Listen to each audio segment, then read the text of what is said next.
Bismillahirrahmanirrahim. Ya Rabbal Alamin.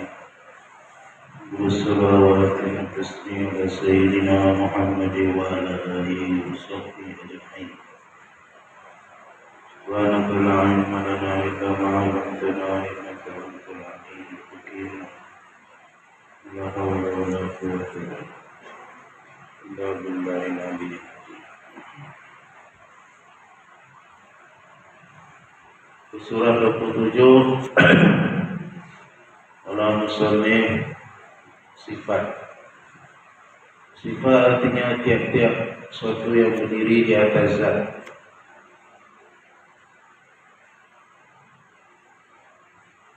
Diri itu berdiri dengan mana berada pada zat. Itu adalah sifat.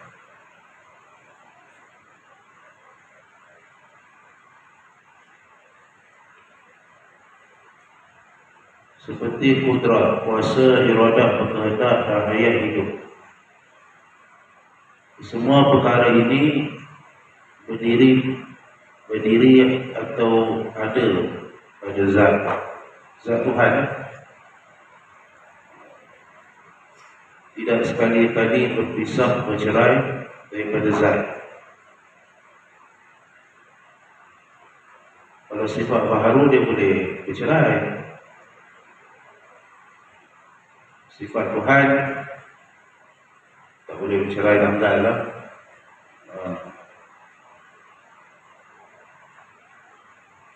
Pasal sifat tu qadim, sedia kala. Zat Tuhan tu qadim, sifat dia tu qadim. Tak ada permulaan.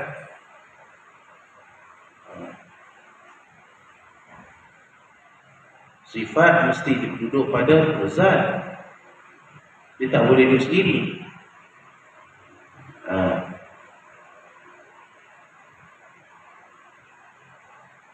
Inilah ta'rif sifat yang sedia kala qadim. Jadi sifat Tuhan tu qadim. Zat dia qadim. Nama-nama dia qadim. Sedia kala. Cuma perbuatan Tuhan tu khilaf. Ada sebagian ulama mengatakan perbuatan Tuhan tu baharu.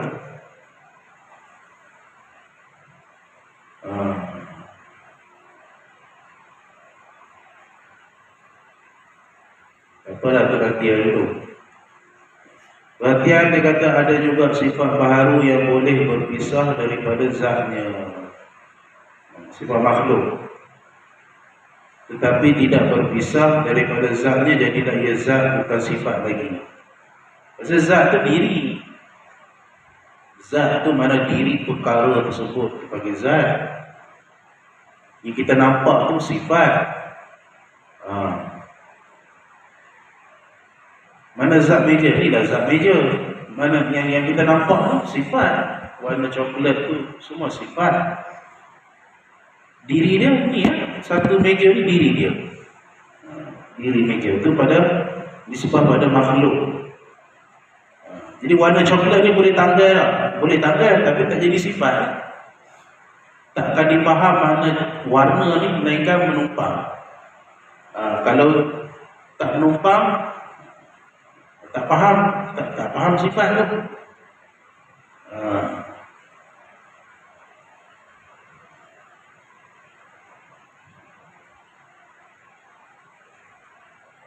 Ada juga sifat baharu yang boleh berpisah daripada zatnya. Dia kata contohnya cat warna putih pada papan. Sebagaimana ia melekat pada papan, dikatakan sifat papan. Apabila tanggal putih tersebut berkeping-keping, maka dikatakan zat, jiring putih. Jadi zat lah, bukan sifat. Itu boleh bercerai tanggal. Pada makhluk boleh, pada Tuhan tak boleh.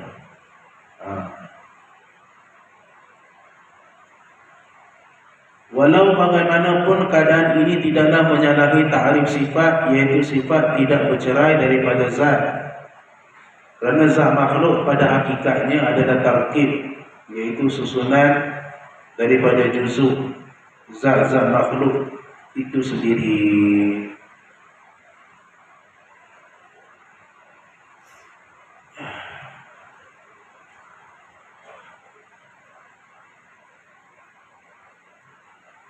Zat makhluk tu dia bersusun,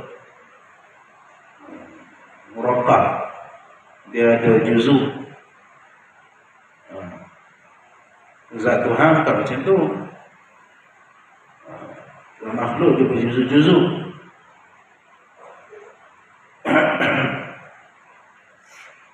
Juzuk tadi kan, ada tangan, ada jari. Kita nampak ni sifat juzuk ni. Diri makhluk ni, diri kita ni lah, tu zat. Daripada Tuhan, Tuhan ada zat juga. Zat Tuhan tu bersusun tak? Berjuzuk-juzuk tak? Tak. Tuhan ada sifat? Ada sifat. Tapi sifat Tuhan tu berjuzuk ke? Bukan. Qadim, sedia kala. Bukan berjuzuk, bukan ada beranggota tu, bukan Tuhan. Bukan ada ruang, bukan ada masa, bukan ada tempat. Tak ada. Tuhan tak ada semua tu. Tapi Tuhan bersifat. Tuhan ada sifat. Pengertian Arab sifat makhluk artinya sesuatu yang memenuhi lapang mengikut lapang jirim, atau dikatakan juga sesuatu yang berdiri pada jirim. Jadi ulama kalam mengatakan sifat makhluk ni dipanggil arad, Tuhan dipanggil sifat. Tapi makhluk ada sifat juga, tapi disebut sebagai arad. Maqama bi ghairi, benda yang berdiri dengan menumpang. Bi ghairi, mana arad, sifat. Botol ni mana sifat dia? Arad dia ni, arad ni menumpang pada zat botol. Ini nisbah dia gitu. Jadi yang kita nampak ni arad ni, warna-warna ni apa semua bentuk ni panggil arad. Panggil arad. Arad ni tak boleh tumpang sendiri. Kita tak boleh faham warna ni, melainkan dia ada pada diri botol ni, baru boleh faham. Gitu. Ni Ustaz mengaji jadi dah tak payah penting lah. Tuhan tu ada zat, ada sifat, cukup lah. Tu yang saya percayanya. Tuhan tu zat yang bersifat. Kenapa nak mengaji macam ni? Bezakan dengan Mu'tazilah. Mu'tazilah mengatakan Tuhan tu tak ada sifat. Allah tu zat saja, sifat tak ada. Ahli Sunnah mengatakan Tuhan tu bersifat. Dan tu sifat Tuhan tu menumpang pada zat. Jangan faham macam tu. Nisbah pada Tuhan, tidak boleh faham sifat tu tumpang pada zat Tuhan. Sifat Tuhan tu qadim, sedia kala, berada pada zat Tuhan. Adapun makhluk, dia menumpang. Boleh bercerai tanggal, boleh berpisah. Arab dia panggil sifat pada botol ni, kita boleh tanggal dia, kita boleh belah dia. Adapun Tuhan, sifat dia bukan boleh belah bahagi. Tak boleh. Boleh belah, boleh pegang, bukan.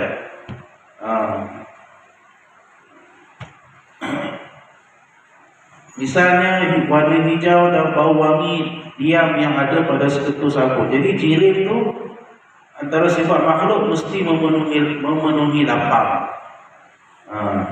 Macam kita ni memenuhi lapang masjid, kita ni berjirim. Buku ni memenuhi lapang meja. Gitu. Itu sifat makhluk memang macam tu. Dia tak boleh berada pada, dia tak boleh, orang kata tak boleh. Sifat makhluk ni tidak boleh tak memenuhi ruang. Semua memenuhi ruang. Itu sifat makhluk. Dan Tuhan bukan memenuhi ruang.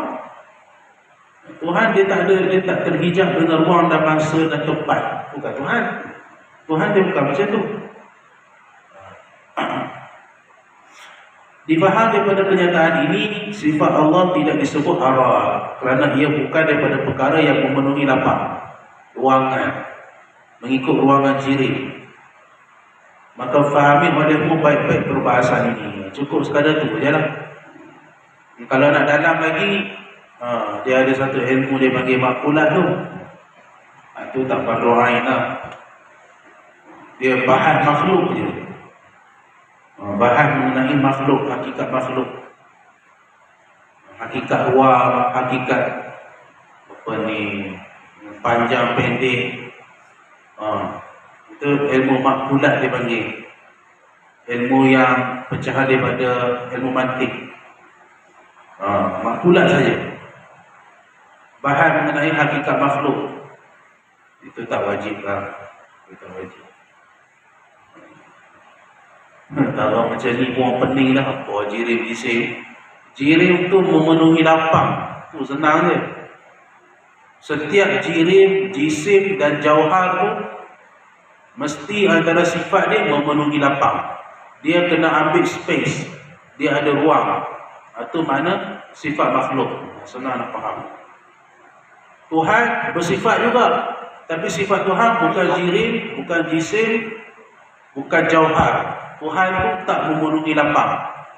Tuhan tu bersifat tak sama dengan sifat makhluk. Gitu. Fahami yang elok-elok. Masa hari ni macam-macam fahaman ada. Kata Tuhan tu ada di sana, Tuhan tu ada di sini, Tuhan tu ada di bawah, Tuhan tu ada di atas, Tuhan tu di kiri, Tuhan tu di urat leher saya, Tuhan tu berlari, Tuhan tu turun. Itu hati-hatilah. Kaki Tuhan dalam api neraka Jahanam. Kaki Tuhan tu bawah neraka Jahanam. Itu fahaman musyabbihah, mujassimah.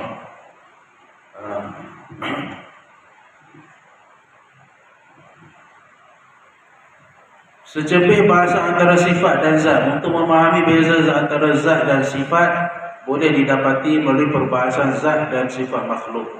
Contohnya sehelai kertas. Kertas adalah makhluk. Apa-apa yang dapat kita lihat pada kertas itu ialah sifatnya. Artinya dengan hanya melihat sahaja pada benda itu berdasarkan sifat yang ada padanya, lantas kita mengatakan yang ia adalah kertas. Kemudian cuba kita pegang, dia kata kertas itu agar dapat kita rasa. Maka yang dapat kita rasa itulah dikatakan zat bagi kertas itu. Dengan ini adakah dapat kita pisahkan sifat kertas daripada zatnya? Tentu tidak, tak boleh.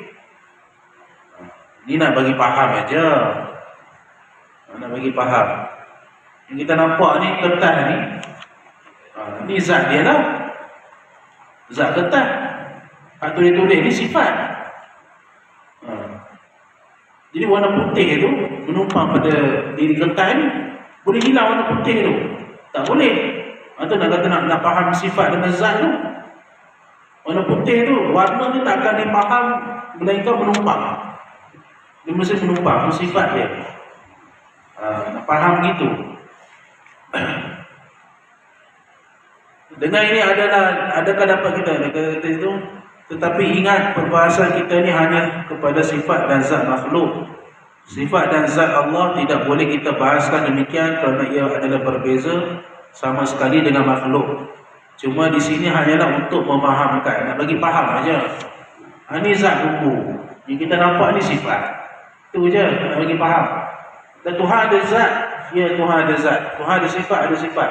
Sama tak dengan sifat makhluk? Boleh bercerai tanggal? Sifat Tuhan boleh pegang-pegang ke? Tak boleh. Tak boleh, sifat Tuhan tak boleh pegang. Ada kat akhirat saya nak peluk Tuhan. Tuhan tu bukan jisim, bukan jirim.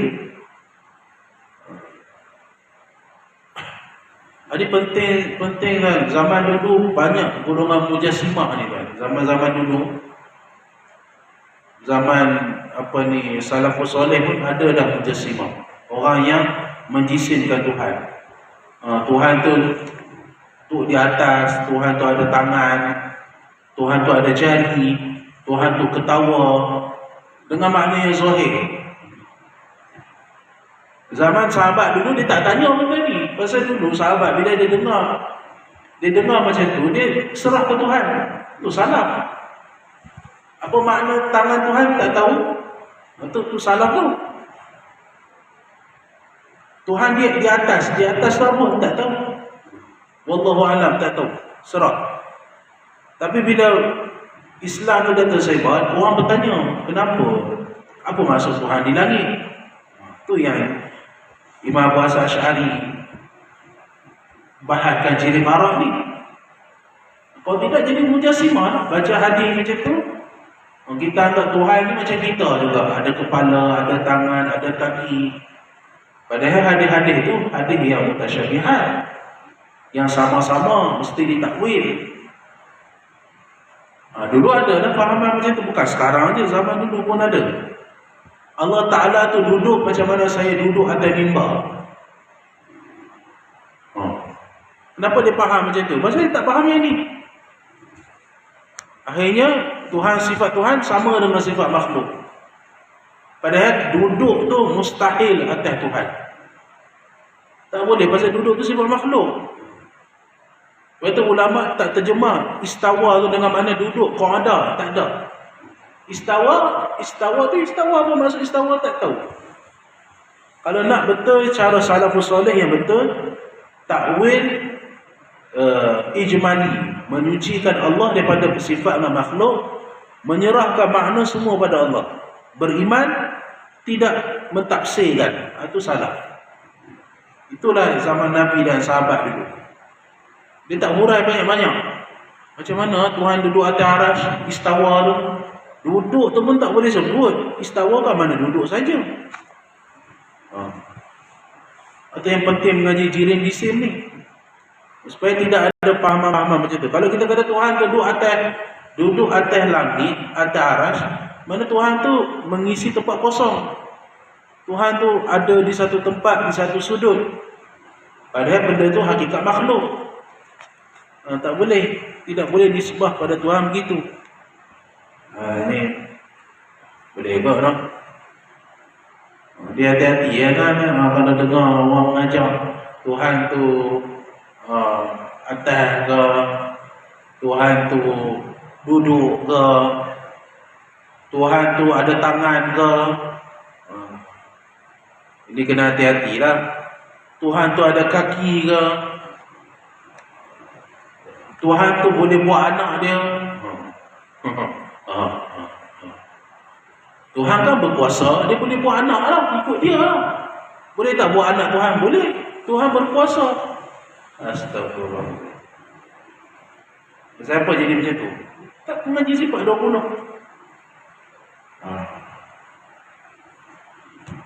Satu kawan saya tu, dia mengajak tu kan, dia minta tafsir, lepas tu dia mengajar tauhid.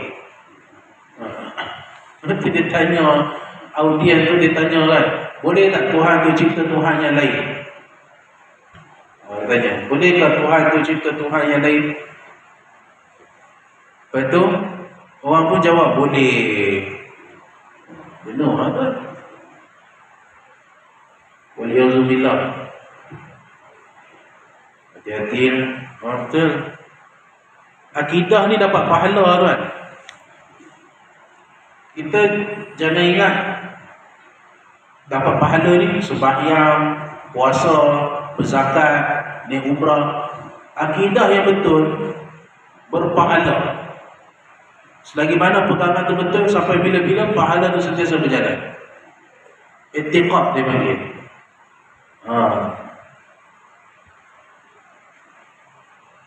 Itu khitab Allah bi af'ali mukallifin. Hukum syarak tu adalah perintah Allah kepada perbuatan-perbuatan mukallaf. Ulama menafsirkan perbuatan tu termasuklah perbuatan i'tiqad, perbuatan hati. I'tiqad yang betul, akidah yang betul dapat pahala.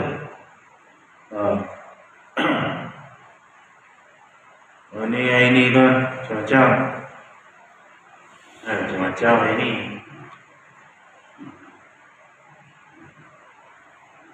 Tuhan boleh buat anak, Tuhan boleh buat cucu dia. Betul. Bukan saya fitnah kan. Betul dalam internet lah. Puncanya tak belajar macam ni. Saya bukan nak kata, saya boleh cakap lah. Setakat ni lah, pengajian berteraskan sifat 20 yang boleh bahas yang boleh bincang sampai tahap macam tu. Kalau orang mengaji betul sifat 20, takkan timbul dah soalan Tuhan boleh tak buat Tuhan yang lain. Tak ada. Pasal dia faham sifat tu. Oh tidak, dia akan fikir macam tu. Tuhan kan berkuasa, boleh lah. Ya Zubillah kan. Letih dia pergi masjid surau kalau akidah macam tu. Jadi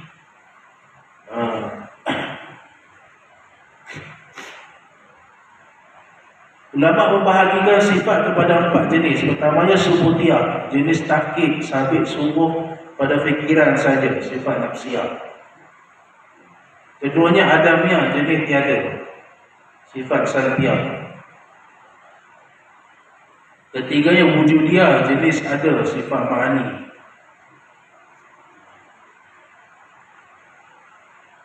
Keempatnya hadiah, jenis keadaan, sifat maknawiyah.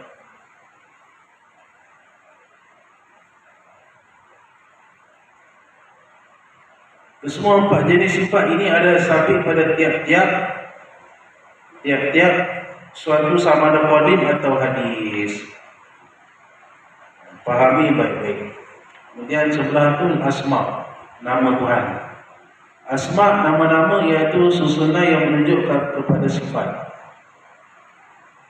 Al-asma dan latu ala sifat. Nama tu menunjuk kepada sifat. Betul Imam Al-Bayhaqi dia karang satu kitab 99 nama Tuhan itu menunjuk kepada sifat mana. Kalau sifat wujud, nama-nama Tuhan yang mana menunjukkan atas sifat wujud. Kalau sifat qidam, mana nama-nama Tuhan yang menunjuk ke atas sifat qidam. Itu Imam Al-Bayhaqi. Kalau Tuhan itu berkuasa, mana nama-nama Tuhan yang menunjukkan Allah Ta'ala itu berkuasa. Qadirun, lagi apa? Qadirun, murid, banyaklah. Al-Maliku. Kalau Al-Qudus tu, nama tu menunjukkan ada sifat Maha Suci Tuhan. Qudus tu dengan mana? Sifat apa?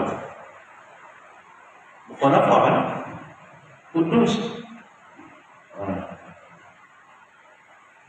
Bismillahirrahmanirrahim. Malikul Qudus Al-Mu'min Muhaiminul Azizul Jabbar Al-Mutakabbir Al-Khaliqu, Tuhan yang mencipta, menunjuk atas sifat qudrah. Al-Asma, nama-nama Tuhan itu menunjuk ke atas sifat.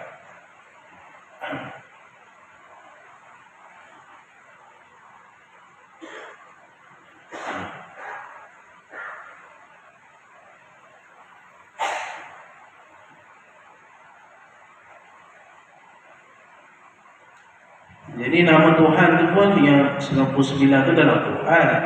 Nama Tuhan tu tak terhingga, tak ada penghujung, tak tahu. Yang 99 tu dalam Quran.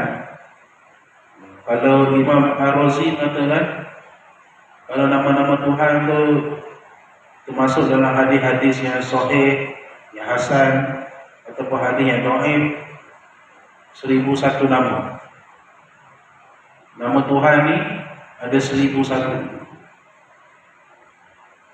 Itu tak termasuk lagi nama-nama Tuhan yang Tuhan tak bagi tahu. Ada? Nabi pernah berdoa macam tu. Dengan nama Tuhan yang kau sembunyikan daripada pengetahuan kami. Ada nama-nama Tuhan yang Tuhan aja tahu.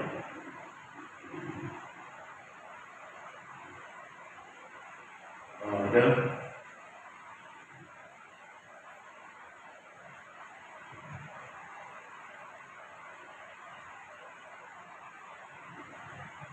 Atau ulama mengatakan macam hu kan, huwa tu nama Tuhan tu.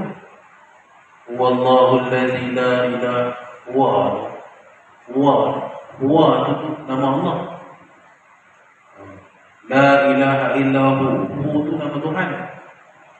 Menurut sebahagian pada ulama ahli tasawuf, itu nama Tuhan tu. Wa hayyun, nama Tuhan. Ha. Nama yang paling agung Allah lah. Menyebut Allah tu menyebut semua sekali nama dan sifat dia. Tapi ada nama yang Allah saja yang tahu. Mana nama-nama yang mustajab doa, itu dipanggil Ismul Azam, nama yang agung. Itu pun khilaf. Ada yang kata Hayyul Qayyum, ada yang kata Ya Rahman Ya Rahim, ada yang kata Allahumma pun cukup dah. Allahumma tu pun besar. Allahumma, wahai Tuhan. Besar tu. Seru kan? Tuhan seru nama dia. Dalam Quran disebut tu, walillahil asma'il husna fad'uhu biha. Tuhan tu memiliki nama yang agung, serulah oleh kamu. Seru.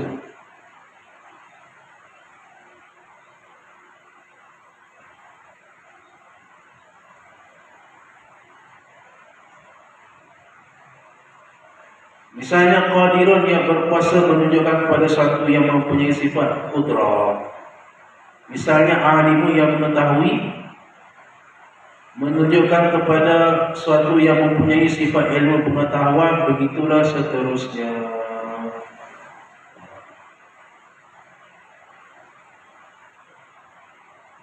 Jadi nama-nama Tuhan itu kena faham juga, macam Tawwab.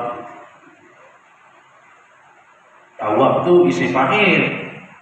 Takkan nak faham Tuhan tu maha bertaubat. Bukan. Tawwab tu dengan mana Tuhan tu menerima taubat berkali-kali. Syakur, Tuhan tu bersyukur ke? Bukan macam tu. Rahman, Tuhan tu sayang ke makhluk.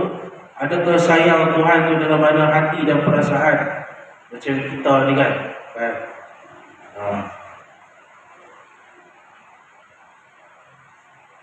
Tapi mengaji sifat 20 ni dah mengaji asma' dah. Termasuk sekali mengaji nama Tuhan. Asma' dan latu ada sifat. Nama-nama Tuhan tu menunjuk ke atas sifat. Wasifat dan latu ada zat. Sifat tu menunjukkan ke atas zat.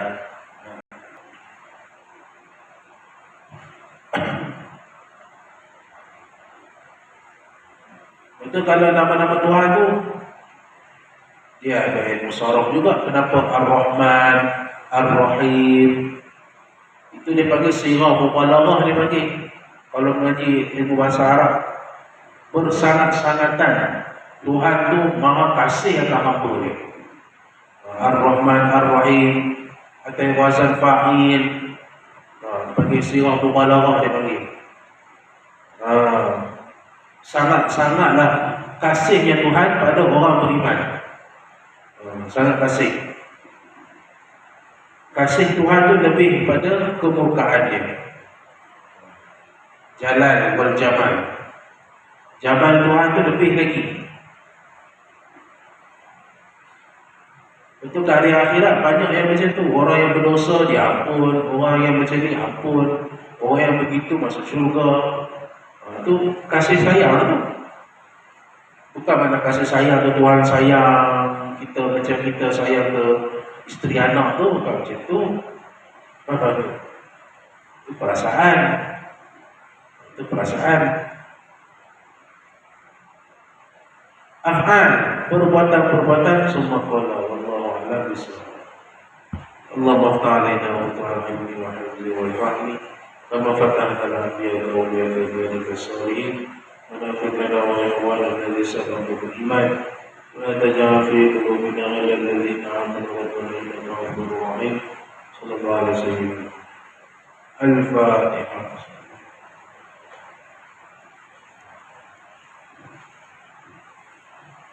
Assalamualaikum warahmatullahi wabarakatuh.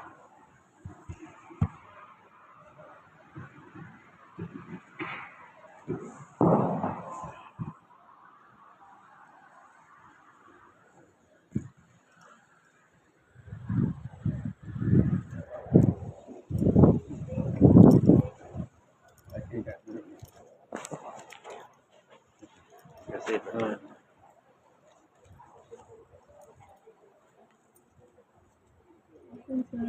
Sana masih.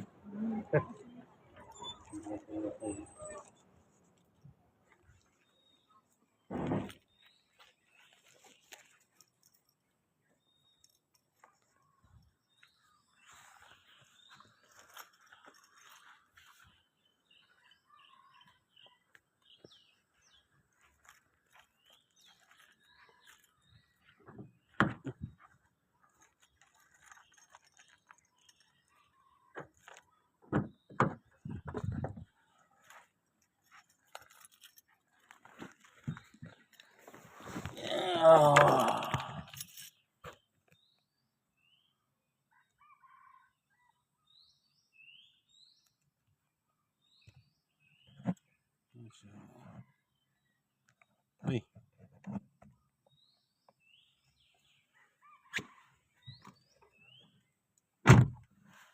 10 orang ah.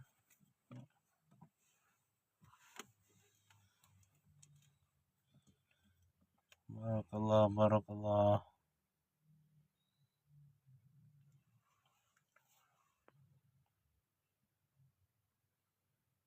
Assalamualaikum, waalaikumsalam warahmatullahi.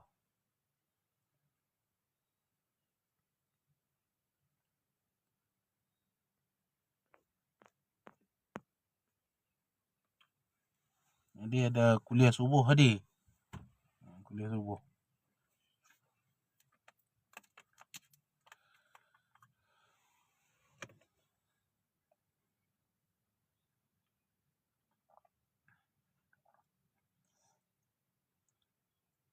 Tak berat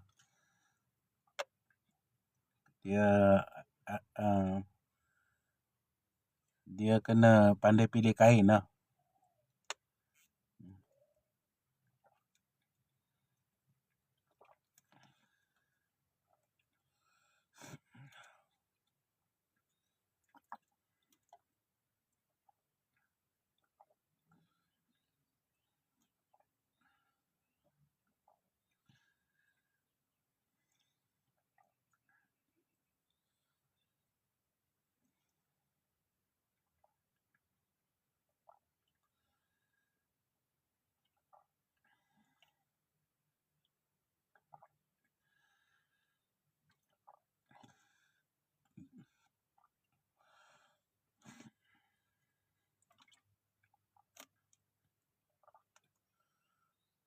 Ni baba ada ni.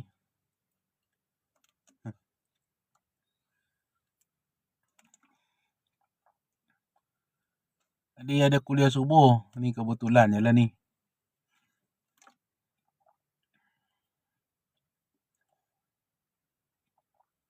Cantik. Cantik serban. Masih lah.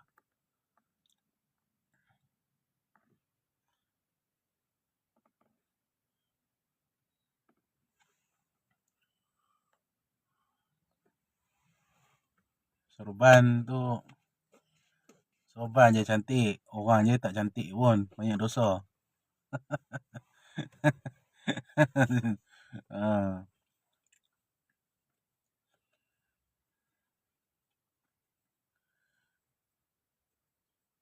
Masih baba ni tuan guru ni, Bang Jadi ni. Boleh baca kitab Arab.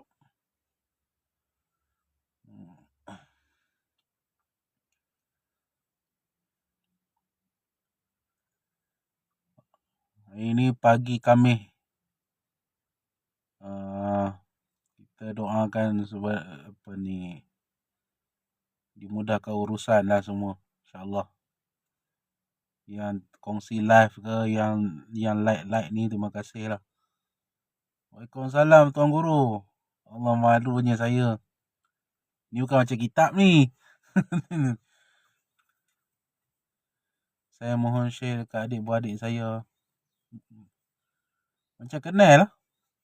S ni. Nak share apa ni, bukan ada apa pun. Saya memang kosong lah. Sekejap je ni. Follow lah. Saya dah jarang dah buat live dekat sini. Skala boleh lah. Hari ni agak agak apa, agak boring sikit saja. Hmm, besar. Iyalah. Waalaikumsalam warahmatullahi.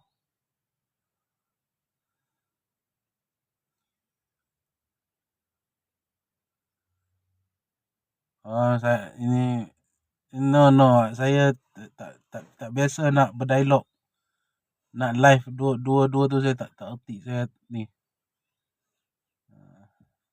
Tak pandai. I'm didn't want that live with another live. I saya tak erti. I don't know. I don't know how to talk with other people on live. I just only talk like this only. I'm very shy. You can follow me. You can follow my account. We can chat. We can message. If want to live one on one in this live, I don't know. I very shy. I don't know how to talk.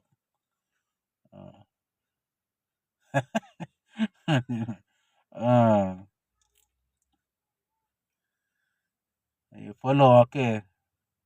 Thank you. Where you from? Where you from? You from America? From London? Or from UK? Azerbaijan, mashallah. Ahlan wa sahlan. Barakallah. Pray for me. Pray for me. Assalamualaikum warahmatullahi. Waalaikumsalam warahmatullahi. Doa insyaAllah. Amin ya Rabb.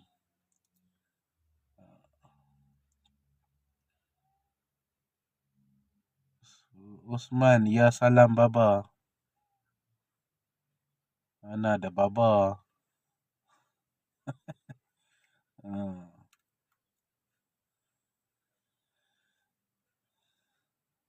Siapa yang sudi tap screen tu, terima kasih lah. Sekejap je ni. Saya dah lama dah tak live di sini. Saya suka ke baba. Jangan suka saya. Suka Rasulullah lah. Saya kenal.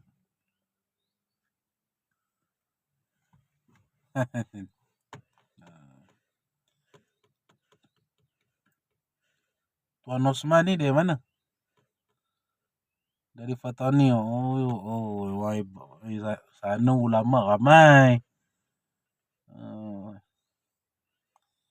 Doa saya boleh ziarah sana satu hari nanti, teringin nak masuk tapi tak tahulah, tak ada rezeki lagi nak pergi. Boleh jumpa Tok Guru belah-belah sana kan. Ulama mana.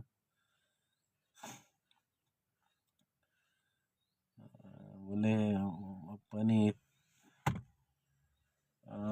bersilaturahim kan. Teringin lama dah nak masuk tapi tak sampai-sampai lagi.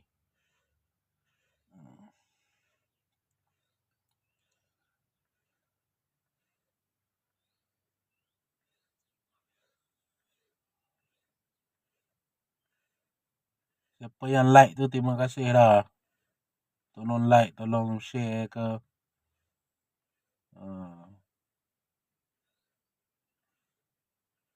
Bagi buka tu masih.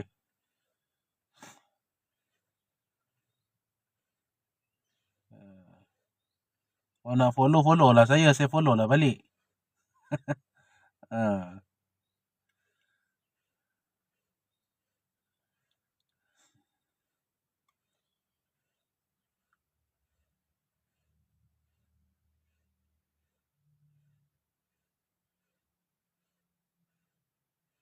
Saya dah lama tak buat live di sini. Tak ada masa lah.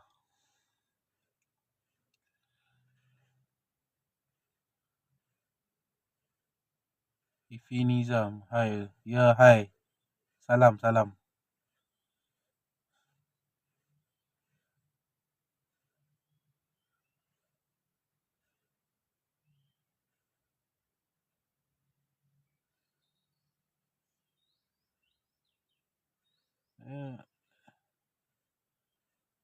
Yang suka live saya tu terima kasih lah. Sampai 4.0K ni. Banyak lah juga kan.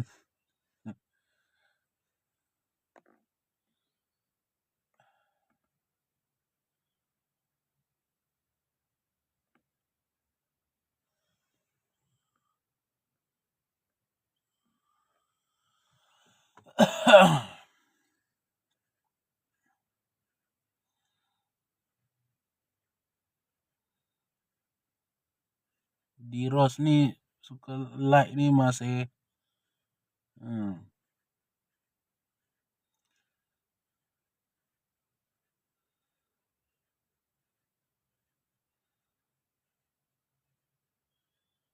Jazakallah khair.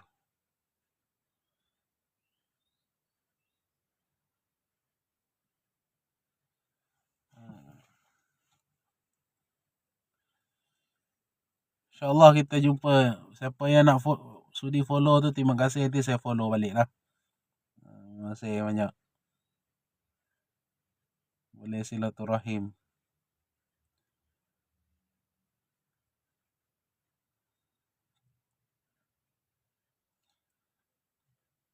Okay, baik semua.